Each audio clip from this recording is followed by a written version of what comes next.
Assalamualaikum warahmatullahi wabarakatuh. Bismillahirrahmanirrahim. Alhamdulillahi rabbil alamin, wassalatu wassalamu ala asyrafil anbiya'i wal mursalin, nabiyyina Muhammadin wa ala alihi wa sahbihi ajma'in. Rabbi shrah li sadri wa yassir li amri wahlul 'uqdatan min lisani yafqahu qawli, amma ba'du. Alhamdulillah, terima kasih kepada mudir kita Ustaz Fadli, para Raisah, para JPK, guru-guru dan asatidzah Ma'tafiz Dar Al-Hikmah, Ma'tafiz Integrasi Dar Al-Hikmah. Alhamdulillah, syukur kita pada Allah Subhanahu Wa Taala kerana pada petang ini kita diberikan sedikit masa mengakhiri daurah kita ataupun kursus guru kita selama 2 hari, yang tujuan tidak lain adalah untuk memantapkan diri kita sebagai seorang guru. Dan insya-Allah pada tazkirah petang ini sebagai kesimpulan ialah bahawa kita ni sebagai murabbi, dan murabbi adalah pewaris Nabi. Para guru yang dirahmati Allah Subhanahu Wa Taala sekalian, kenapa kita pilih untuk berada sebagai guru dan juga murabbi? Pertama, kerana kemuliaan. Kerana Allah Subhanahu Wa Taala telah mengangkat darjat orang yang berada di atas jalan ilmu. Allah Ta'ala kata, yarfa'illahu alladhina amanu minkum walladhina utul ilma darajat. Dan kerana kita nak menjadi seperti mana Nabi SAW sebut, khairukum man ta'allama al-Qur'ana wa 'allamah. Semua kita tahu akan cita-cita besar itu. Cuma dalam menjalani kehidupan sebagai seorang guru atau murabbi, kita mesti senantiasa menambahkan diri kita dengan ilmu-ilmu yang bermanfaat untuk menjadi seorang guru yang benar-benar berperanan, berfungsi dan menerima kebaikan dari title dia sebagai guru. Sebagaimana saya sebut di awal tadi dalam sesi kita sebelum ni, orang yang pertama yang akan mendapat manfaat daripada title ini adalah kita sendiri. Betapa banyaknya anugerah yang Allah Ta'ala akan berikan kepada kita apabila kita menjadi pengajar kepada orang dengan kebaikan. Nabi SAW sebut, siapa yang menunjukkan man dalla ala khairin kafa'ilih, atau ad-dalu ala khairin kafa'ilih, orang yang menunjukkan orang lain buat baik, maka dia dapat pahala seperti mana orang yang buat baik itu. Jadi sebab tu kerjaya sebagai seorang guru dianggap antara kerjaya yang paling mulia. Bukan untuk jadi kaya, bukan untuk jadi ternama, tapi kerjaya seorang guru adalah untuk memberikan kebaikan dan menerima kebaikan juga. Jadi alhamdulillah kita berada di Ma'had, sama-sama kita berganding bahu untuk melengkapi antara satu sama lain, dan sama-sama kita berganding bahu untuk berkhidmat, memberikan manfaat kepada anak-anak didik kita. Dan juga insya-Allah seterusnya kita berganding bahu untuk memberikan impak yang baik dan positif ke dalam masyarakat kita seluruhnya, insya-Allah. Untuk menjadi seorang murabbi sebagai pewaris Nabi, kenapa kita letak tajuk macam tu? Kerana murabbi yang pertama, guru yang pertama yang patut kita jadikan teladan dan juga panduan kita adalah Nabi kita Muhammad sallallahu alaihi wasallam. Guru yang paling pertama, al-muallimul awwal kita panggil. Guru yang pertama adalah Nabi SAW. Dan kalau kita nak jadi yang terbaik sebagai guru, itulah contoh kita yang paling utama. Maka pada hari ini insya-Allah kita akan sebut beberapa aspek, angle yang boleh kita ambil daripada Nabi kita Muhammad SAW untuk kita letakkan sebagai asas atau benchmark kita. Walaupun kita tahu kita tak layak untuk menandingi dan menyaingi, apatah lagi menyerupai baginda, tapi sekurang-kurangnya kita mencontohi apa yang baginda sallallahu alaihi wasallam lakukan. Yang pertama, guru pertama kita sebut tadi adalah Nabi sallallahu alaihi wasallam. Yang kedua, apa yang kita buat sebagai guru ni kembali kepada ia adalah sebagai satu ibadah, kerjaya sebagai satu ibadah. Kerana Nabi sallallahu alaihi wasallam baginda memiliki tanggungjawab yang lebih besar daripada kita. Tanggungjawab Nabi bukan memandaikan 1 orang, 2 orang, 10 orang, 100 orang, tak. Tanggungjawab Nabi lagi besar untuk memandaikan umat. Kalau Nabi SAW buat macam-macam cara, tujuan dia untuk memandaikan umat, maka begitulah juga kerja kita. Dan Nabi buat semua tu untuk apa? Nabi buat semua itu kerana Allah Subhanahu Wa Taala. Nabi pernah sedih. Nabi SAW pernah sedih dalam kehidupan. Macam-macam cabaran yang Nabi SAW terima sepanjang kehidupan Nabi sebagai seorang Rasul. Apatah lagi dalam bab caci, maki, fitnah, macam-macam. Kita tahu dalam peristiwa Al-Isra' wal Mi'raj yang kita sering dengar cerita pada saat ini, bulan Rajab ni orang cerita Isra' wal Mi'raj. Sebelum berlakunya peristiwa Al-Isra' wal Mi'raj, kita tahu perjalanan dakwah Nabi ni sangat getir. Dakwah Nabi ditekan, diancam, dicaci, dimaki, sehingga akhirnya Khadijah yang banyak defend Nabi pun meninggal.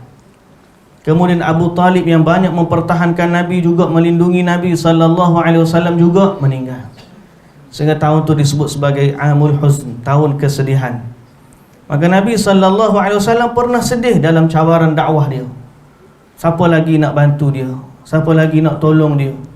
Siapa lagi yang nak memberikan kekuatan kepada dia? Akhirnya Allah Subhanahu Wa Taala angkat Nabi SAW dalam peristiwa agung Al-Isra' wal Mi'raj.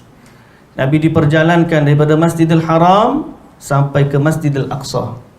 Kemudian diangkat daripada Masjidil Aqsa sampai ke langit pertama, langit yang kedua, langit yang ketiga, langit yang keempat, langit kelima, sampai langit ketujuh, sampai ke Sidratul Muntaha.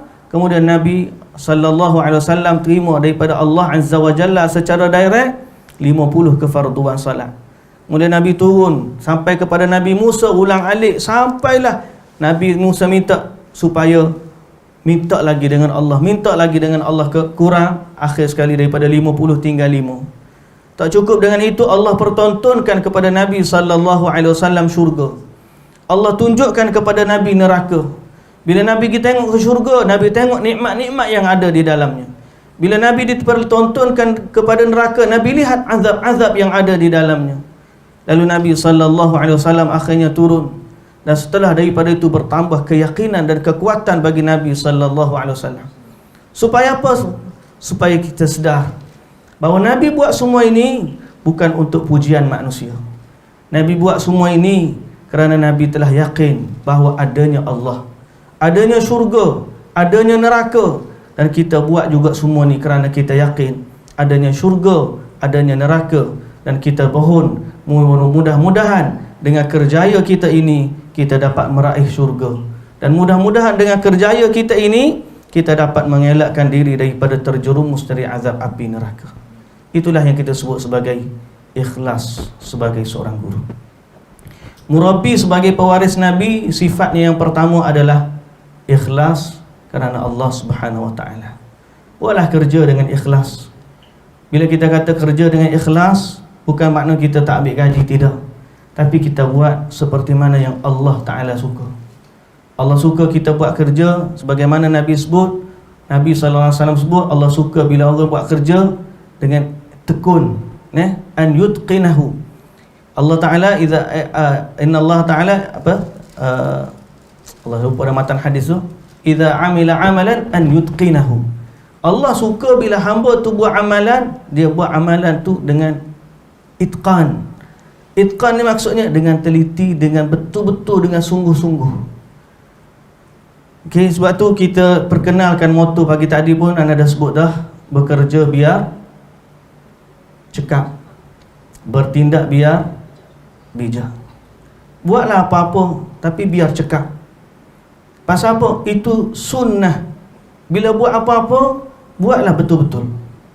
Kita jadi guru, jadilah guru yang betul-betul. Ada waktu kita mungkin orang panggil bermain-main dengan kawan-kawan kita, ada outing, ada sembang, tapi bila sampai kepada waktu kita diminta untuk menjadi seorang guru, mengajarkan kebaikan, maka jadilah seorang murabbi yang benar-benar ikhlas kerana Allah Subhanahu Wa Taala. Itu yang pertama. Kemudian Nabi SAW Sebagaimana dia adalah guru yang pertama, kita juga nak tahu siapa anak murid kita yang pertama. Agak-agak siapa dia anak murid kita yang pertama? Siapa anak murid kita yang pertama? Anak murid kita yang pertama adalah diri kita. Muhasabahlah diri, perbaiki diri kita, dan kita akan dipertanggungjawabkan di hadapan Allah akan ilmu yang kita ada. Ini yang paling takut. Paling takut. Sebab apa? Bisnes ni kalau untung dia besar, risiko dia pun tinggi. Dah lah. Untung besar tak jadi muallim? Untung besar. Tapi kita jangan lupa hadis Nabi SAW, apabila 3 orang pertama yang dihitung oleh Allah Azza wa Jalla di akhirat kelak, salah seorang daripada dia adalah muallimul Quran, orang yang mengajarkan Quran.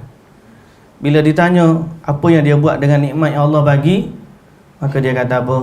Aku buat semua ni kerana-Mu ya Allah. Allah Ta'ala kata dia dusta. Dia dusta. Sebaliknya, dia buat semua tu adalah kerana nak dipuji oleh manusia. Lalu Allah Subhanahu Wa Ta'ala perintahkan dia, dan kemudian dicampakkan dia ke dalam api neraka Allah Azza wa Jalla. Sebab itu tugas menjadi guru ni sangat bahaya. Orang yang pertama sekali yang kita kena cek dengan ilmu kita adalah diri kita sendiri. Orang yang pertama, apakah kita telah berbuat seperti mana yang kita ajar? Apakah yang kita tahu kita sudah amalkan? Kerana kita akan ditanya oleh Allah Subhanahu wa Ta'ala. Memang kita takut, tapi kalau kita pilih jalan, tak apalah kalau macam tu, aku tak nak jadi guru lah. Aku tak nak beramal dengan ilmu. Tak jadi guru pun susah juga, jadi guru pun susah juga. Tak ada. Bila kita dah dapat ilmu, itu adalah anugerah Allah. Okey. Bagi contoh kita ni,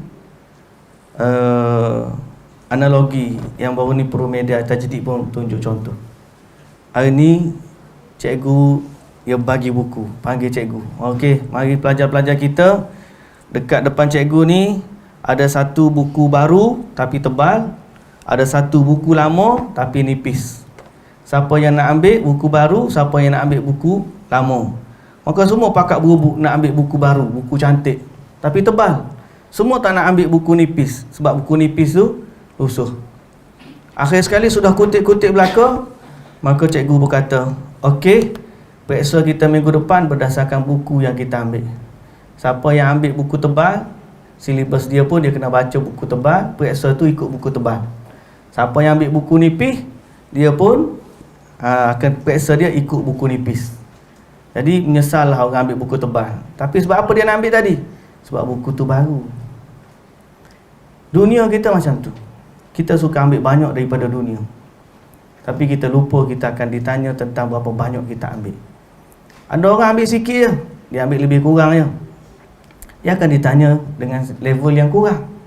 Jadi sebab itu kita kata kita akan ditanya pada apa yang ada pada kita. Ilmu kita akan ditanya, harta kita pun akan ditanya, dan semua benda yang ada pada kita kena tanya. Jadi kita sangat-sangat berlindung dengan Allah Azza wa Jalla daripada kemurkaan dia, dan kita harap kepada Allah agar Allah Subhanahu wa Ta'ala rahmati kita pada apa yang Allah anugerahkan kepada kita. Jadi anak murid yang pertama yang kita kena baiki dengan ilmu kita ialah diri kita sendiri. Hari ni buat muhasabah balik, aku ni lagu mana? Betul ke aku ni lagu ni? Kalau tak betul, maka kita kena muhasabah. Dan kadang kita suruh anak murid, oh awak ni cepat solat, kita suruh anak murid solat, kita duduk main loleh. Awak mengaji, kita tak mengaji. Awak mana? Kita tak buat. Pasal kita anggap itu hanya kerjaya dunia, sedangkan kita ada sisi akhirat yang kita akan dihitung oleh Allah Subhanahu wa Ta'ala. Para guru yang dirahmati Allah Subhanahu wa Ta'ala, setelah daripada kita pegang nombor 2, itulah kita adalah pelajar, guru pelajar kita yang pertama. Bila merujuk pada Nabi sebagai contoh dan Nabi sebagai murabbi, sebagai pewaris Nabi, maka pastinya kita ni nak mewarisi Nabi kita. Okey, guru sebagai murabbi, murabbi sebagai pewaris Nabi. Sebab tu Nabi SAW kata al-ulama'u warathatul anbiya. Jadi kita ni mewarisi. Kalau nak jadi betul-betul murabbi, warisilah apa yang Nabi bagi kat kita. Soalnya, apa benda yang kita nak warisi daripada Nabi? Okey, nombor satu paling utama sekali, utama belakang kita sebut ni, sikit-sikit utama, sikit-sikit utama. Utama pakai cerah panggil. Warisilah daripada Nabi nombor satu apa dia? Ilmu. Betul? Innal anbiya lam yuwarrithu dinaran wala dirhama, kata Nabi. Ulama ni, Nabi ni dia wafat, dia tak tinggal harta. Tak ada. Nabi tak tinggal dinar dan dirham. Nabi tak ada harta berjuta-juta, tak ada. Wa innama warrathul ilm. Tapi Nabi ni bila dia wafat, dia meninggalkan ilmu. Faman akhadahu akhadha bihadhin wafir. Siapa yang warisi ilmu daripada Nabi, maka dia dapat bahagian warisan yang besar. Jadi hari ni, para guru yang dirahmati Allah Subhanahu wa taala sekalian, ilmu yang ada pada kita biarlah datangnya daripada Nabi sallallahu alaihi wasallam. Mewarisi ilmu Nabi ni maknanya apa? Kita belajar apa yang Nabi ajar, kita buat apa yang Nabi buat, dan kita ajarkan kepada guru anak-anak murid kita apa yang Nabi ajarkan kepada sahabat. Dan inilah yang kita sebut sebagai manhaj. Manhaj tu apa? Kita dalam hidup ni nak cari apa yang Nabi wariskan kepada kita. Secara umum, ilmu yang ada ni kita boleh tengok sebagai ilmu usul, ilmu furu'. Ilmu usul berkaitan dengan akidah. Akidah berkaitan dengan Allah, berkaitan dengan malaikat, berkaitan dengan Rasul, berkaitan dengan kitab, berkaitan dengan hari kiamat, berkaitan dengan qada dan qadar. Semua tu mesti seperti mana yang Nabi SAW ajar. Dan apa yang Nabi ajar ada terkandung dalam Quran dan juga terkandung dalam As-Sunnah. Okey? Ilmu berkaitan dengan akidah. Kita mesti clear. Apa akidah kita? Sama seperti akidah Nabi SAW. Apa akidah Nabi? Allah Tuhan kita. Ada tak berkaitan dengan akidah yang kadang-kadang kita rasa tak betul, menyimpang? Sebagai contoh, kita ada kes pelajar kita di sekolah kita dulu. Nama kita tak sebutlah. Dia memang datang sekolah, masalah, meracau, masalah. Kemudian bila kita panggil, kita selidik, rupa-rupanya dia pakai tangkal dekat pinggang dia. Diikat benang, diikat tangkal dekat pinggang dia. Okey? Kita nasihatkan dia, potong. Bila kita potong, ayah dia marah. Pasal apa? Pasal dia kata anak dia ni sakit, nak kena ikat tali ni sebagai penyembuh, sebagai petangkal lah.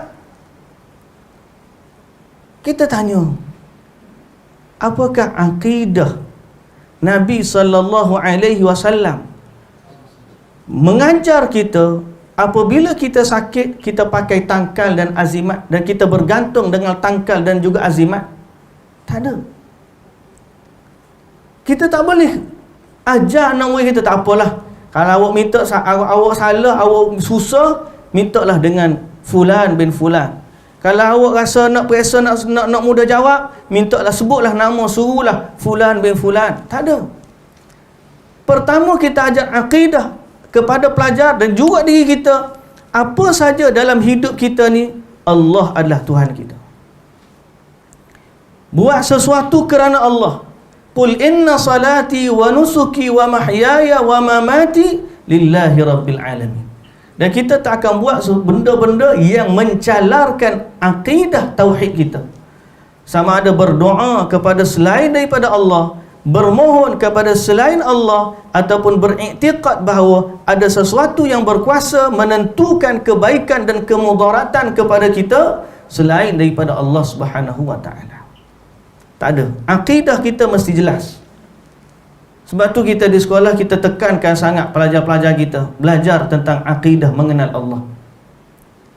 Inilah dakwah Nabi yang paling utama sekali. Nabi datang kepada kita, dulu orang sembah patung berhala. Kita pun tahu macam mana sejarah, macam mana orang kafir Quraisy ni, dia kenal Allah, tak ada masalah. Tapi kenapa dia tak masuk kategori orang yang beriman? Sebab dia hanya kenal Allah, tapi dia tidak mentauhidkan Allah.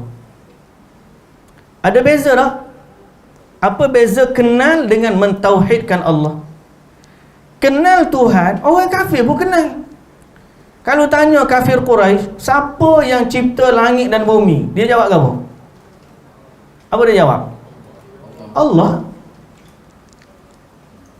Bukti yang paling nyata. Siapa boleh bagi bukti yang paling nyata bahawa orang kafir Quraisy dia kenal Allah? Selain daripada ayat Quran yang kita baca, wala in sa'altahum man khalaqas samawati wal ard la yaqulunna Allah. Bukti yang paling nyata bahawa orang kafir Quraisy kenal Allah. Siapa boleh jawab?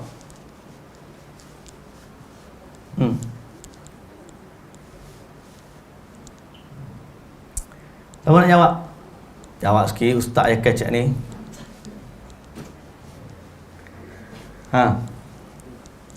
Bukti yang paling nyata pada ustaz lah. Orang lain tak tahulah. Mana-mana bukti ni sangat nyata bahawa ini membuktikan orang kafir Quraisy kenal Allah.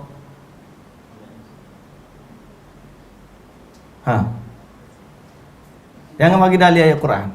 Bukan tak nak dalil ayat Quran, kita nak mudah sikit. Quran ni kena baca ayat.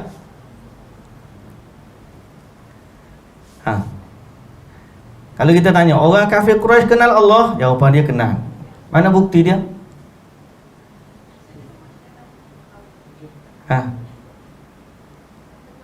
Apa dia? Tidak nama ayah Nabi Abdullah.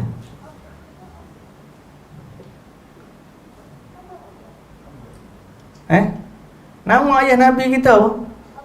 Abdullah. Abdul Muttalib, agama dia apa?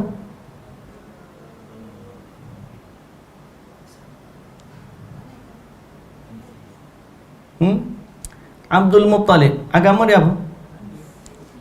Hanif. Habis itu Abu Talib mati di atas agama Abdul Muttalib. Tidak waktu Nabi ajak Abu Talib masuk Islam. Masuklah Islam wahai pakcik, masuklah Islam pakcik, aku akan berhujjah di hadapan Allah kalau kamu kata la ilaha illallah ni. Abu Talib kata apa? Aku di atas agamanya Abdul Muttalib. Betul tak? Kau tak baca sejarah ni? Abu Talib meninggal di atas agamanya Abdul Muttalib. Jadi apa agama Abdul Muttalib?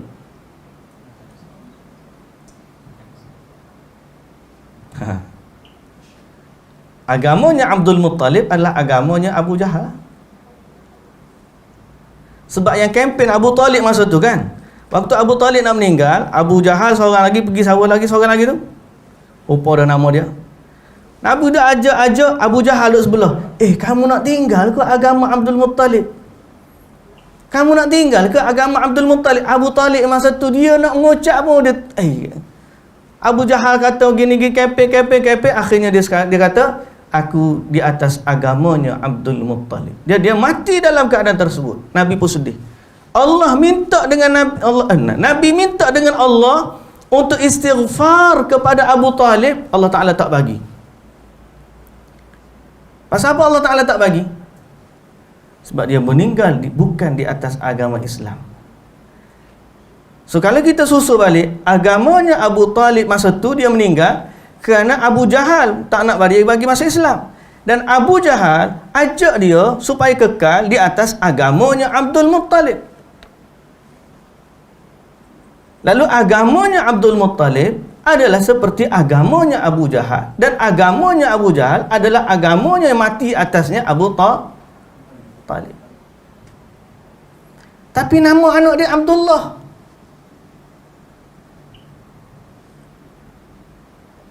Sebab memang dia kenal Allah. Cuma masalah dia tidak mentauhidkan Allah. Apa maksud mentauhidkan Allah? Dia mengabdikan diri hanya kepada Allah, tidak menundukkan, tidak memperhambakan diri kepada selain Allah. Tidak sujud, tidak rokok, tidak doa, tidak tawakal, tidak apa-apa dari bentuk ibadah, melainkan dia hanya buat kerana Allah Subhanahu wa taala. Itu tauhid. Jadi ada beza tak kenal Allah dengan mentauhidkan Allah? Ada. Orang kafir kenal Allah, tapi bila tidak mentauhidkan Allah, dia tidak dikira orang beriman. Dan tempat mereka berada di dalam neraka. Allah Subhanahu wa taala mengharamkan orang yang mensyirikkan Allah daripada syurga. Itu Allah yang kata. Bukan kita nak menerakakan orang, tidak. Tapi kita sebagai hamba Allah mesti tahu apa yang Allah nak daripada kita, apa yang Allah wahyukan kepada Nabi, dan kita mesti tunduk kepada apa yang Allah Ta'ala perintahkan. Allah mengharamkan syirik, iaitu lawan kepada tauhid. Dan Nabi SAW kata, umirtu an uqatilan nas hatta yashhadu an la ilaha illallah. Aku, kata Nabi, diperintahkan untuk memerangi manusia supaya mereka mengucap la ilaha illallah. Dan inilah deklarasi yang kita sebut tiap-tiap hari dalam salat kita. Iyyaka na'budu wa iyyaka nasta'in. Hanya kepadamu ya Allah kami menyembah, dan hanya kepadamu ya Allah kami mohon pertolongan. Inilah warisan Nabi yang paling utama. Mentauhidkan Allah dan tidak mensyirikkannya dengan sesuatu pun. Dan inilah yang kita nak pegang. Bukan sekadar mengenal Allah, tapi kita nak mentauhidkan Allah. Kenal Allah, betul.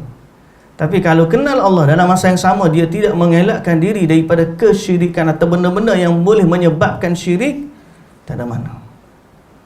Betul, itu yang kita tekankan. Bila ada pelajar pakai tangkal, kita usahakan potong, jangan. Kita nasihatkan dia, jangan. Kalau tiba-tiba pelajar kita ni terlibat dengan agama, ritual agama lain, pergi dekat Merry Christmas kau, menyambut sambutan agama orang lain, kita kata jangan. Kerana Allah tidak redha dia disyirikkan dengan sesuatu pun. Itu manhaj akidah kita. Okey, para guru yang dirahmati Allah, kita mewarisi Nabi paling besar sekali dalam konsep mentauhidkan Allah. Nabi dengan sahabat ni lah. Satu hari sahabat-sahabat yang baru masuk Islam ni, dia berjalan dengan Nabi. Zaman jahiliyah ni dia ada pokok keramat. Tahu pokok keramat? Zatu Anwat nama dia. Pokok keramat ni dia gantung pedang dia ikat tali-tali, dia minta hajat dengan pokok keramat tu. Jadi Nabi dengan sahabat ni dia berjalan-jalan. Dia tengok, dia lalu tempat Zatu Anwat, pokok keramat tu, dia lalu, dia tengok orang duduk minta dengan pokok tersebut. Jadi sahabat-sahabat kata kepada Nabi, ya Rasulullah, kita pun kena ada Zatu Anwat jugalah. Seperti mana mereka ada pokok keramat, kita orang Islam pun kena ada pokok keramat juga. Nabi kata, kamu ni tak jauh beza dengan pengikutnya Nabi Musa. Waktu mereka lalu tempat orang sembah berhala, mereka jawab, kata kepada Nabi Musa, ij'al lana ilahan kama lahum aliha. Hei Nabi Musa, buat jugalah patung kat kami seperti mana mereka pun ada patung. Jadi Nabi SAW tegur sahabat dia, jangan menyerupai orang musyrik.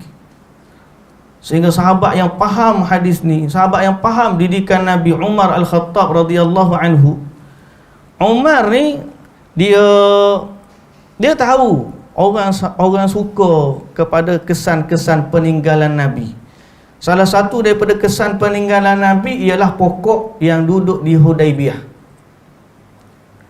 Pokok tu tersebut dalam Quran.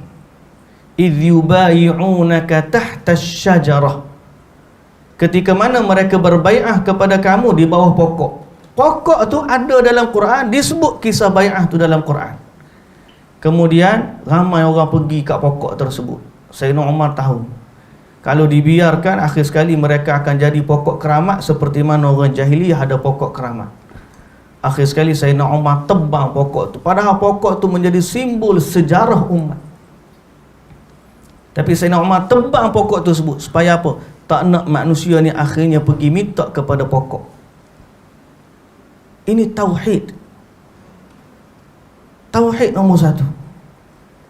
Jadi ibadat kita, tawakal kita, doa kita, semua sekali warisan Nabi yang paling utama ialah Qul inna salati wa nusuki wa mahyaya wa mamati lillahi rabbil alamin. Salatku, sembelihanku, hidupku, matiku, semuanya untuk Allah, Tuhan sekalian alam. Ini warisan Nabi yang paling utama. Yang inilah yang kita nak. Para murabbi sekalian, kalau ada peluang untuk tanamkan akidah tauhid kepada anak-anak kita, lakukanlah. Anak-anak murid kita dan juga anak-anak kita sendiri. Saya kalau anak-anak sakit, kita ajar dia berdoa. Siapa pegang baca Bismillah, Bismillah, Bismillah, a'udzu billahi wa qudratihi min syarri ma ajidu wa uhadhir. Kita pula ajarkan isteri kita, kalau anak sakit buat macam ni.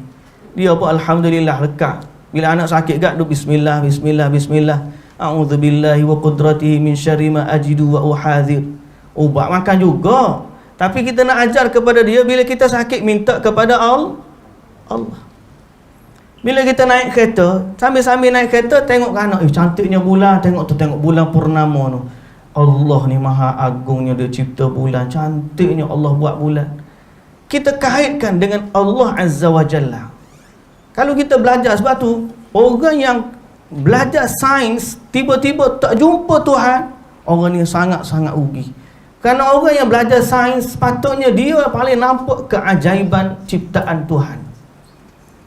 Dalam cerita Isra wal Mi'raj, pagi tadi pun kita buat kuliah berkaitan dengan Isra wal Mi'raj. Nabi naik ke langit sampai langit ke-7, membuktikan langit tu ada 7 lapis. Tu. Dan Allah Ta'ala kata dalam Quran, alladhi khalaqa sab'a samawatin tibaqa. 7 berlapis-lapis. Ma tara fi khalqir rahmani min tafawut. Dalam ayat surah yang sama, Allah Ta'ala kata, walaqad zayyana as-samaa'a ad-dunya bimasabih wa ja'alnaha rujuman lisyayatin. Kami hiaskan langit dunia dengan bintang-bintang. Berdasarkan ayat tu kita tahu bahawa yang Allah Ta'ala hiaskan dengan bintang-bintang ni adalah langit dunia.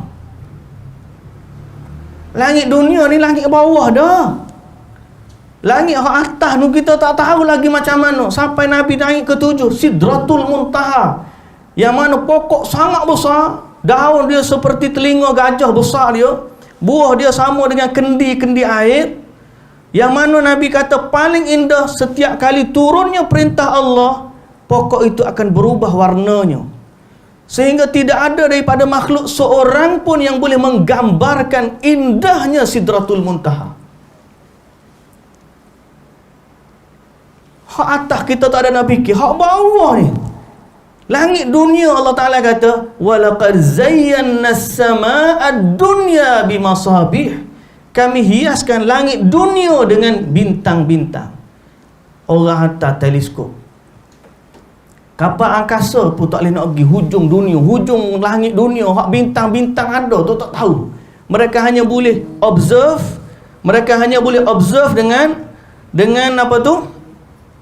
Mereka boleh observe dengan teleskop, menggambarkan betapa jauh. Ni berapa bilion cahaya, yang ni ratus juta cahaya. Hanya boleh dengan observation sahaja. Nak pergi tak sampai.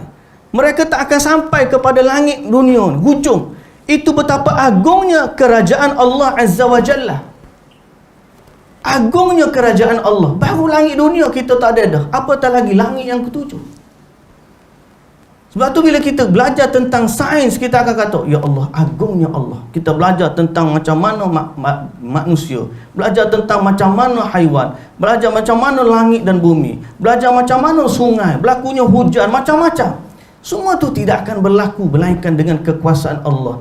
Jadi bila kita ada asas bahawa kita bukan sekadar nak mengenal Allah, tapi kita nak mentauhidkan Allah, kita akan bawa ilmu yang kita belajar ni untuk lebih takut kepada Allah dan mendekatkan diri kita kepada Allah Azza wa Jalla. Tu baru langit dunia baru kita fikir. Tak fikir lagi tentang benda-benda lain, makhluk ciptaan Allah. Di laut ada, di darat ada. Agungnya ciptaan Allah Subhanahu wa taala. Dan benda ni yang kita kena tanam, warisilah daripada Nabi. Perkara yang paling utama adalah tauhid.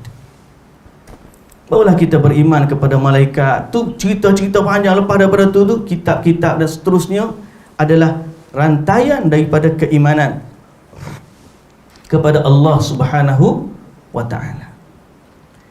Kita warisi daripada Nabi ilmu yang kedua apa dia?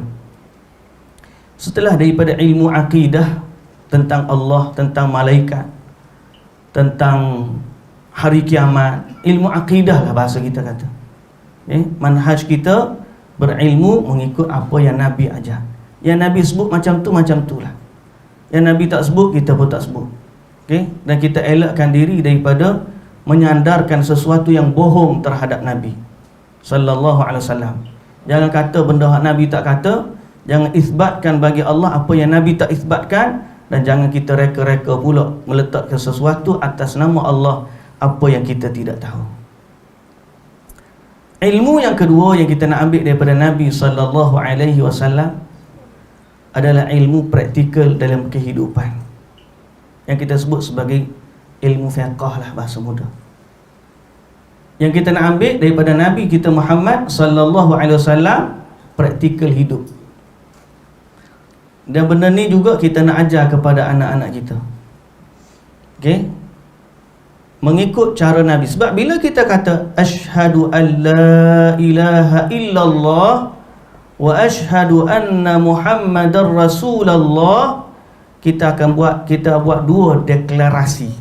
Akad sumpah lah bahasa kita.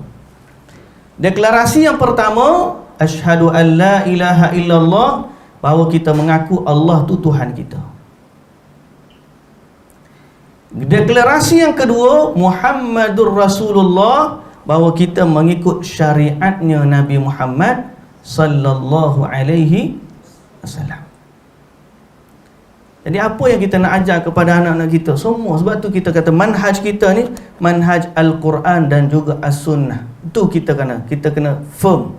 Kita kena tegas bahawa kita akan ajar apa yang Allah Ta'ala ajar, dan kita akan ajar apa yang Nabi sallallahu alaihi wasallam ajar. Pasal apa? Sebab inilah jalan kita. So berkaitan dengan kehidupan, bila kita contohlah, ambil paling dekat contoh Isra Mi'raj ni tak habis. Pasal lah ni musim orang tengah cerita, kita pun banyak cerita. Kita nak ambil yang kaitan dengannya, mudah untuk kita hadam. Nabi SAW, peristiwa yang berlaku kepada Nabi, peristiwa tu, tujuan Allah Ta'ala sebut tu bukan kita nak bangga Nabi sebagai Nabi kita pernah naik ke langit, hebat Nabi kita. Bukan tujuan tu. Kalau tidak orang, sebab tu geng-geng Kristian ni dia tak habis-habis duk bangga dengan Nabi dia. Dia duk bangga dengan Nabi dia, dia lupa kepada Tuhan. Sebab apa? Dia hanya membesarkan Nabi dia, Nabi Isa, by miracle. Kalau ikut kejadian yang ajaib, mukjizat, yes, sebahagian daripada mukjizat yang berlaku kepada Nabi Musa, Nabi Isa, tak berlaku kepada Nabi Muhammad sallallahu alaihi wasallam. Betul. Antara mukjizat yang tak berlaku pada Nabi Muhammad ialah mukjizat yang berlaku Nabi Isa lahir tanpa ayah. Orang Kristian kata, mana hebat seorang lahir tanpa ayah dengan seorang lahir dengan ayah dan ibu. By miracle, mana yang lebih hebat? Dia duk banding lagu tu. Maka dia kata Kristian lebih baik daripada Islam, sebab Nabi Isa lagi hebat daripada Nabi Muhammad. Kalau pergi debat dengan orang Kristian, antara soalan yang dia akan tanya, soalan tu, mana lebih hebat orang yang cipta, orang yang jadi tanpa ayah dengan orang yang Tuhan cipta dia lebih hebat? Oh, soalan tanya memang tak berlaku pada Nabi Muhammad, tapi Allah Ta'ala jawab dalam Quran, inna mathala Isa indallahi kamathali Adam. Kalau itulah ukurannya, maka Nabi Adam lagi hebat. Kalau nak tengok nak badi hebat, siapa hebat, apa mu tak ikut Nabi Adam? Patutnya kamu kata Nabi Adam lagi anak Tuhan. Pasal Nabi Adam tak ada ayah, tak ada ibu. Allah Ta'ala cipta direct daripada tanah. So, apa natijah? Kita bukan nak balas tentang siapa hebat daripada kalangan makhluk. Baik Nabi Isa, baik Nabi Muhammad, yang paling utama ialah menunjukkan kekuasaan Allah Subhanahu Wa Ta'ala. Dan by right, Nabi Muhammad bila peristiwa Isra wal Mi'raj berlaku, setelah daripada kita lihat agungnya Allah, kita nak mengesahkan dan menambahkan keimanan Nabi Muhammad betul-betul Nabi. So what? So what? Lepas daripada tu apa? Lepas daripada tu kita ikutlah Nabi ajar ni. Setengah orang kadang-kadang, minta maaf lah kita sebut, dia duk cerita Isra Mi'raj ni sampai ke tahap akhir sekali dia kata siapa nak naik atas Jibril pun tak boleh naik. Nabi Muhammad pun nak buka selipar dia. Lepas tu dengar suara, tak payah buka selipar, naiklah dengan seliparmu. Dia pun naik, Nabi naik dengan selipar. Siapa menghadap Allah dengan selipar, turun pun maka selipar Nabi tu, kita panggil capal Nabi tu adalah capal yang hebat. Akhir sekali buat simbol letak atas kepala capal Nabi. Apa letak gambar burak? Dah ambil gambar. Nabi ada unta tak? Nabi ada unta. Qaswat nak unta Nabi. Letaklah. Baik beli baju camel tu, cat unta lagi. Apa? Qaswat nama dia. Brand unta Nabi. Kalau dia nak jual branding, lama dah untung. Dia nama camel tu. Baik jual nama. Unta lagi hebat daripada selipar. Tapi kita bukan nak semua tu. Kita nak apa? Syariat yang dibawa daripada Nabi datang jumpa Allah. Nabi buat balik apa? Salat 5 waktu. Lepas Nabi terima wahyu, Nabi ajar kepada kita ke apa? Cara wuduk dia macam mana, salat dia macam mana, jihad dia macam mana, puasa dia macam mana, zakat dia macam mana. Ikutlah Nabi kita Muhammad sallallahu alaihi wasallam. Kalau ada selipar Nabi sungguh, kita pun nak ambil berkat. Tapi yang paling utama daripada tu adalah syariat Nabi sallallahu alaihi wasallam. Syariat Nabi. Sebab tu hari ni para guru yang dirahmati Allah Subhanahu wa taala sekalian, kita nak kempen. Okey? Berpegang teguhlah dengan sunnah Nabi dan hidupkanlah sunnah Nabi di sekolah kita. Dan jadilah kita orang yang mempromosi sunnah Nabi. Dari semua sudut ibadat, semayang kita ikut cara sunnah, wuduk kita ikut cara sunnah. Lepas tu kita duk kempen sampai hari Isnin pun kita kalau boleh puasa sunat. Hari Khamis pun kita puasa sunat. Bukan program sekolah semata-mata dah. Kita nak menghidupkan sunnah Nabi. Kita sayang, kadang-kadang kita sebagai orang belajar, kita tak sayang kepada sunnah. Kadang-kadang minta maaf kita sebut, kita suruh pelajar kita solat sunat qabliyah ba'diyah, tapi kita sendiri kita tak solat qabliyah ba'diyah. Kenapa kita suruh? Kita tak sayang ke kepada sunnah? Benda sunnah ni untuk kita. Macam kita kata tadi, kita lah orang yang pertama sekali patut menerima ajaran yang kita ajar. Cintai sunnah Nabi kita, sallallahu alaihi wasallam. Hidupkan diri kita dan sekolah kita dengan sunnah. Kalau kita boleh, seorang ustaz tu, contoh seorang ustaz tu, dia jaga, dia tahu satu sunnah, aku nak ngepin sunnah ni. Sunnah dia salam, dia jumpa, awak kena bagi salam kat saya, Nabi sallallahu alaihi wasallam ni, kalau dia suka, dia belum bagi salam. Dia promote sunnah tu pun okey dah. Mari seorang lagi ajarkan sunnah, zikir selepas solat. Seorang lagi kempen solat sunat selepas solat fardu, qabliyah, ba'diyah. Mari seorang lagi kempen sunnah puasa sunnah. Kalau pakak-pakak kempen, kita tahu manhaj kita sayang kepada sunnah Nabi sallallahu alaihi wasallam. Kalau kita pakak-pakak buat lagu tu, Allahu Akbar, betapa besarnya kelebihan yang kita raih dengan menjadi orang yang memperkenalkan sunnah Nabi sallallahu alaihi wasallam kepada umat. Okey? Para guru yang dirahmati Allah, ilmu yang kedua apa tadi? Ilmu fiqh, kehidupan. Dan yang ketiga, ilmu juga kita nak warisi daripada Nabi adalah ilmu akhlak. Akhlak Nabi dalam mendidik, kelembutan Nabi dalam mendidik, tawaduk Nabi sallallahu alaihi wasallam dalam mendidik, hikmah Nabi sallallahu alaihi wasallam dalam mendidik.